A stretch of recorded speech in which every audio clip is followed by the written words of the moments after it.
오늘 두 분께서 선택한 영입 종목입니다.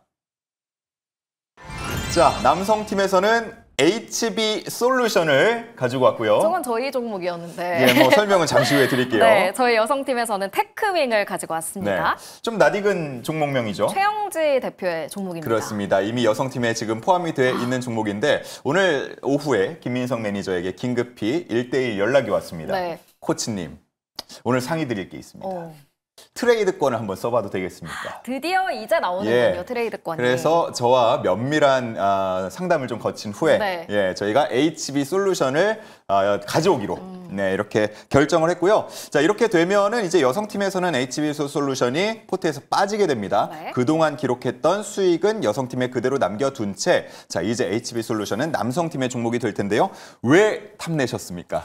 네, 일단은 갈까 말까 할 때 가져가는 게 가장 약오르지 않을까 싶어서 좋은 타이밍 제가 노렸다라고 보시면 좋을 것 같고요. 이제 HB솔루션에 대한 모멘텀을 간단하게 보시게 되면은 특히나 좀 레거시에 대한 모멘텀을 많이 가지고 있습니다. 근데 최근 들어서 6개월 내내 레거시에 대한 가격이 지속적으로 올라가고 있기 때문에 연휴가 끝난다라고 하면은 실적에 대한 모멘텀 기대감이 커지는 게 고성능 디램에 대한 모멘텀도 좋겠지만 레거시에 대한 수요가 늘어날 거다. 지금 없어서 못 판다라고 하고 있다 보니까 이제 레거시 반도체의 수요가 들어가면서 이제 두께나 특성을 측정하는 이 필수 장비에 대한 모멘텀을 가지고 있는 HB솔루션에 대한 기대감 커질 수 있을 거다. 이렇게 바라보고 있고요. 이제 여기서 끝나는 게 아니라 원래 기존의 HB솔루션이 모멘텀을 가지고 있었던 게 OLED에 대한 모멘텀을 가지고 있습니다. 근데 계속해서 이제 우리가 언급이 되고 있는 게 BOE에 대한 미국 시장 퇴출이 이어졌기 때문에 사실상 이제 중국에서 생산을 한다 하더라도 미국에서 판매가 된다라고 하면 거기에 대한 관세라든지 퇴출이 이어질 수밖에 없습니다. 그래서 대부분 지금 애플에 대한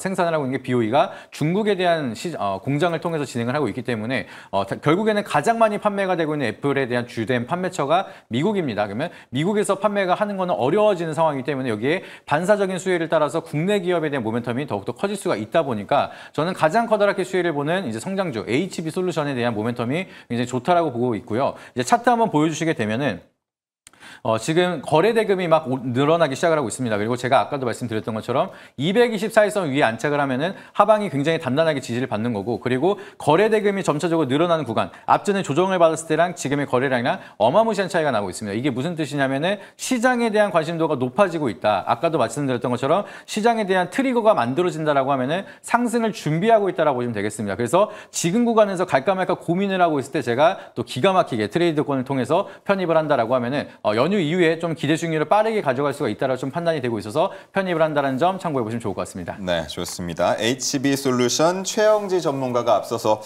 영입을 했던 그런 종목인데 최영지 전문가에게 영상 편지 하나.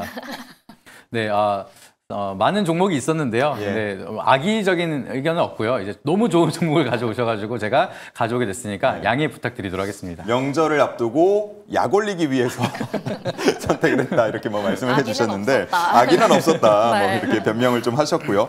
하지만 누가 봐도 정말 군침이 돌만한 그런 네. 자리에 왔기 때문에 선택을 하신 것 같습니다. 자, 이제 오늘도 2% 정도 상승을 하면서 마감이 됐는데요. 자, 여기서 치고 올라간다 그러면 우리는 가격 전략을 어떻게 한번 세워볼까요? 네, 여기서 반등이 나온다라고 하면은 박스권 상단 부근 라인, 제가 봤을 때는 여기 라인까지는 일단은 올 수 있을 거라 보고 있습니다. 그래서 1차 목표가는 좀 더 여유 있게 바라보면서 3,300원 제시드리도록 하겠고요.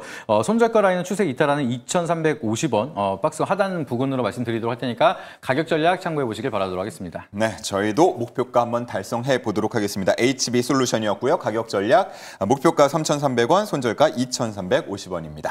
네, HB솔루션이 이제는 남성팀 종목이 되긴 했지만 그 전까지의 수익률은 저희가 가지고 있잖아요. 예, 그럼요. 사실 9% 넘는 수익을 가지고 있기 때문에 크게 아쉽지는 않을 수도 있겠다라는 네, 저희가 생각이 이제 들어요. 9% 이상의 수익률을 올리게 되면 그 말을 다시 제가 인용해서 다시 주워 담겠습니다. 예, 하도록 하겠습니다. 혹시 네. 뭐 트레이드권에 대한 얘기는 안 나오던가요? 저희 성선아 전문가님, 남성팀의 트레이드권 할 만한 종목 없었나요? 사실 저도 이제 트레이드권을 쓰려고 봤는데 가져올 만한 종목이 없더라고요. 아하. 종목이 없더라고요. 예. 이거 이기고 있는 팀 입장에서 듣기에 좀 이해가 잘 안 되는 부분이 있긴 한데 네, 뭐 그렇다고 이미 하니까 갈 만큼 갔다 맞습니다. 이런 게 아닐까 네. 싶기도 알겠습니다. 한데 그래서 테크윙을 가지고 오셨잖아요. 네, 사실 어떤 그래서 매력이 있을까요? 어떤 테크윈 같은 경우에는 좀 강조드리고 싶은 게 앞서서도 말씀드렸지만 반도체 소부 장 중에서 장비 업체라고 할 수 있거든요. 그 반도체 테스트 장비 같은 경우에는 2026년이 수요가 폭증하는 해라고 할 수가 있습니다. 이 HBM 테스트 장비가 전년 대비 2배 이상 늘어날 걸로 예상이 되고 있거든요. 근데 사실 HBM 같은 경우에는 칩 하나하나를 전부 검사를 해야 되기 때문에 굉장히 난해하다라고 할 수가 있습니다. 시간도 굉장히 많이 걸리고요. 그리고 일단 뭐 엔비디아 GPU 같은 경우에는 블랙웰에서 루빈으로 업그레이드가 되면서 HBM 탑재량이 1.5배 늘어났는데 검사해야 될 칩도 1.5배가 늘어나게 되는 거죠. 그래서 일단 단가도 굉장히 높아질 수 있다. 그래서 저는 장비, 그중에서도 HBM 테스트를 참 주목을 하게 됐고요. 테크윙에 대해서 설명을 드리면 사실 테크윙은 뭐 장비 업체 중에 대장주라고 할 수가 있죠. 뭐 일단 기본적으로 테크윙이 만들었던 거는 이제 테스트 핸들러인데 이게 글로벌 1위라고 할 수가 있는 거죠. 후공정 검사 장비인데 이게 또 중요한 게 일단 삼성전자, SK 하이닉스, 마이크론 3대 고객에 다 납품을 하고 있거든요. 네. 거의 유일하다라고 할 수가 있습니다.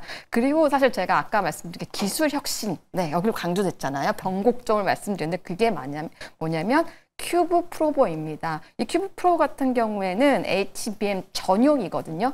원래 만든 거는 테스트 핸들러라고 해가지고 이제 디램이라든지 낸드라든지 레거시 반도체를 테스트하는 거였었는데 이제 큐브 프로버 같은 경우에는 한 단계 더 업그레이드가 돼가지고 HBM을 검사하는 겁니다. 제가 쉽게 설명하는 걸 되게 좋아하는데 쉽게 설명을 설명해주세요. 해드리면 이제 네. 아파트 입주하기 전에 하자를 점검하는 겁니다. 아파트 같은 경우에 여러 층을 이렇게 쌓아서 올리는 거잖아요. 근데 한 층이라도 하자가 있으면 어떻게 되죠?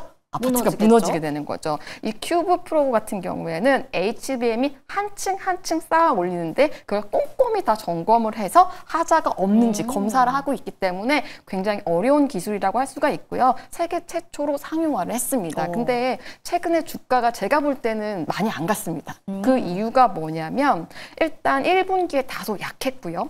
2분기 들어서 이제 매출과 영업이익이 이제 좀 2배가 되기 시작했는데 확실한 턴 어라운드는 이제 3분기부터가 예상이 됩니다. 그리고 저는 일단 이 올해 같은 경우에는 이 큐브 프로 초도 물량이 20대밖에 안 됐거든요. 네. 근데 내년 같은 경우에는 135대로 예상이 되고 있습니다. 그러니까 엄청나게 많이 늘어나는 거죠. 그래서 실적 측면에서는 올해보다는 내년이 훨씬 더 기대가 되고 벌써 이제 하반기가 됐잖아요.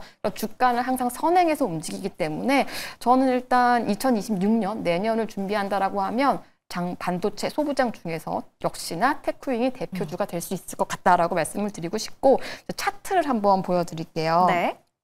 차트를 보면 역시나 이제 제가 좋아하는 차트라고 할 수가 있는데 약간 보면은 이제 PSK랑 약간 비슷한 측면이 있잖아요. 그러니까 꾸준히 우상향하고 있는데 여기 보면 여기 지금 현재 약간 최근에 횡보를 했지만 절대 이제 지지선은 지키고 있거든요. 네. 그래서 저는 일단 이 지금 현재에서 분할 매수를 하게 되면 추석 연휴 이후에 반도체, 삼성전자가 실적을 발표할 쯤 다시 한번 이제 반도체 바람이 불게 되면 테크윙도 한번 이제 주가가 급등하지 않을까 이렇게 기대하는 마음에서 테크윙을 제2의 PSK로 가져왔습니다. 제2의 PSK 정말 기대가 되는데 네. 최근에 기관의 매수세도 꾸준히 들어오고 있고 네. 오늘도 상승 마감했는데 실적 개선 기대감에 목표가도 꽤 높게 잡아볼 수 있지 않을까 싶어요. 일단 저는 이제 손절가는 낮게, 목표가는 타이트하게 이렇게 잡고 있기 때문에 목표가 같은 경우엔 66,000원으로 잡고요. 손절가는 4만 원으로 하겠습니다.